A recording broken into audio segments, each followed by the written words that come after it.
Ayan, magandang araw sa ating lahat mga idol at mga kababayan. At binabati ko po lahat ng sumusuporta at nakasubaybay lagi sa ating pong YouTube channel. Lalong-lalo na po sa mga mahal nating kababayan na OFW. Ayan, mag-ingat po kayo lagi dyan po sa bansa kung saan po kayo naroon ngayon mga idol. So, nung nakaraan po ay inihatid ko po sa inyo yung mga kandidato na kulilat doon po sa isinagawang survey nito pong Archlight Facebook page doon po sa 9th run na ginawa nilang online survey. At ngayon po ay ihahatid ko po sa inyo yung mga kulilat pa rin doon sa survey na ginawa po nitong Archlight Facebook page doon sa 8th run naman po tayo mga idol.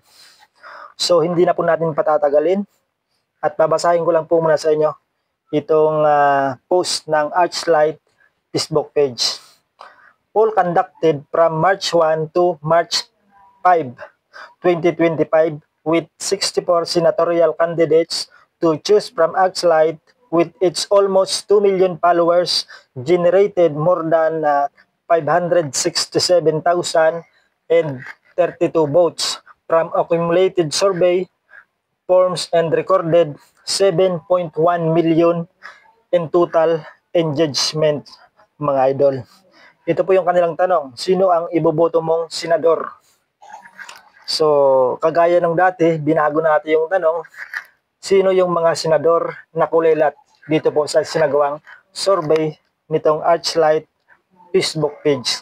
Ayan, alamin na po natin mga idol kung sino po yung mga kulilat dito po sa mga dito po sa sinagawang survey nitong Archlight Facebook page.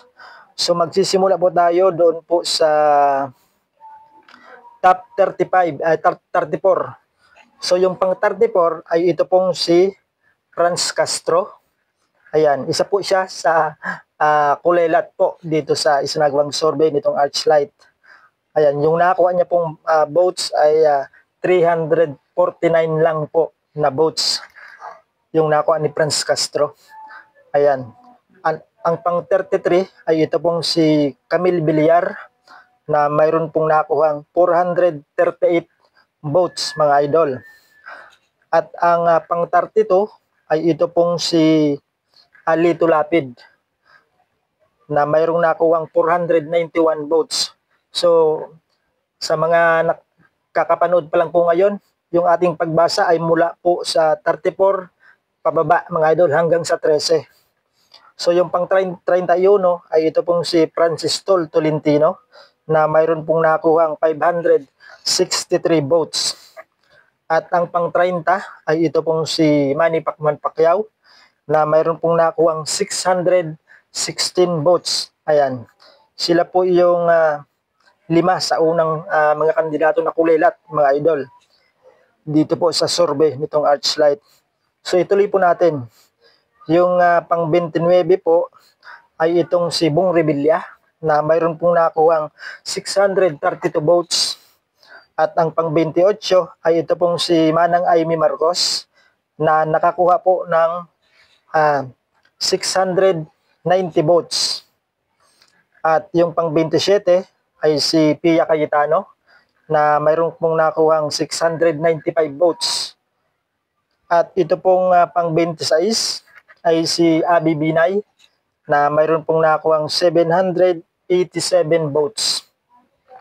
Ang pang 25, itong si Locke Espiritu na mayroon pong nakuhang 802 votes.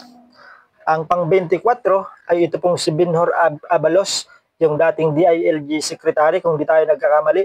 Yung nakuha niya pong boto ay 831 votes mga idol, itong si Binhor Abalos. At yung pang 23, ito pong si Bin Tulpo na mayroon pong nakuhang 894 votes. At ang pang 22 ay ito ding Tulpo din, itong si Erwin Tulpo na mayroon pong nakuhang 910 votes. At yung pang 21 ay ito pong si Tito Soto, yung host ng Itbulaga. Yung nakuha niya po ay 1,053 votes mga idol.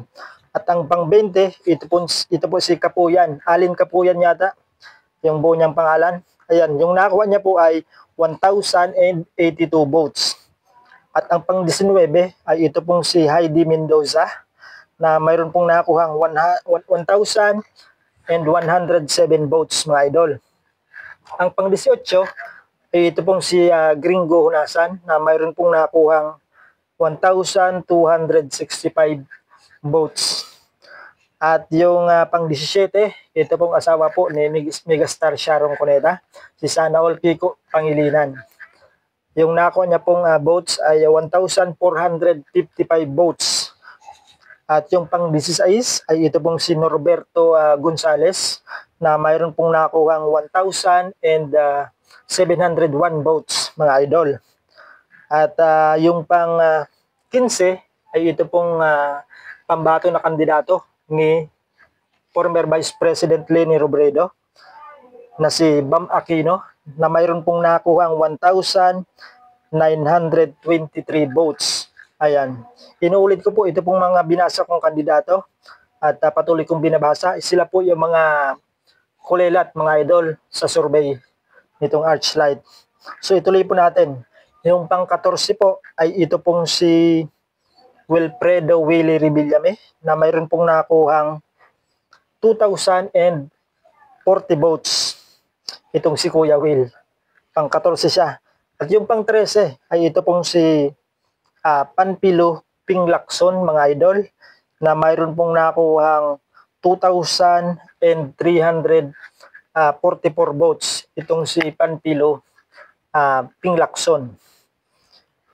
So ayan po yung mula sa top 24 34 hanggang sa top 13, sila po yung mga binasa natin ng mga kandidato po na kulilat nga po dito po sa survey na isinagawa nitong Archlight Facebook page. At kung maalala niyo po mga idol at kung mapapansin niyo po dito sa kanilang ginawang survey, yung mga nasa bandang dulo na, sabi nga ay nasa kulilat na pwesto mga idol, ay yung mga kandidato po ng alyansa. Lahat po ng kandidato ng alyansa ay nasa bandang dulo ng mga idol. At yung naman pong mga kandidato ng PDP Laban ay sila po yung mga pasok dito po sa top 12. Sila po yung nangunguna, itong mga kandidato po ng PDP Laban o mga kandidato na pambato po ni former President Rodrigo Roa Duterte. So nangahulugan lamang mga idol na napakalakas at naroon pa rin yung pagsuporta ng mamamayang Pilipino dito po sa mga Duterte, sapagkat yung inendorso po ng Duterte ay pasok po sa top 12 mga idol. Ayan. So dito po tayo at karamihan po ay nagtitiwala po dito sa isinasagawang survey nitong Archlight Facebook page kaysa doon sa ginagawa ng iba mga idol. So karamihan po talaga ay nagtitiwala at dito lang naniniwala sa ginagawang survey. Yung style po ng kanilang survey ay online survey po yung ginagawa po ng Archlight Facebook page. So yan po, napakinggan at narinig po ninyo yung pangalan ng mga kandidato na kung saan sila po yung mga nasa dulo na o mga kulilat na po na kandidato.